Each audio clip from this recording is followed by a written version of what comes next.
पुण्यात गाडी तोडफोडीचं सत्र सुरू आहे। चारचाकी आणि रिक्षाची तोडफोड झालेली आहे। शहरात तोडफोडीचं सत्र सुरू आहे। पुण्यातील पर्वती पोलीस स्टेशन हद्दीतली ही घटना आहे। आज सकाळी 7 ते 8 वाहनांची तोडफोड झालेली आहे। अधिकचा तपास सध्या पोलीस करतायत।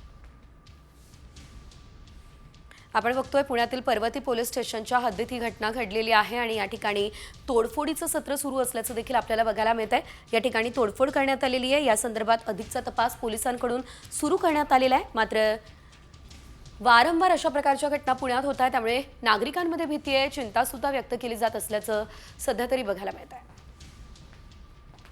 7 ते 8 वाहनांची तोडफोड या ठिकाणी करण्यात आलेली आहे। मात्र तोडफोडीमागचं नेमकं कारण काय आहे हाच मुळात प्रश्न उपस्थित झालेला आहे।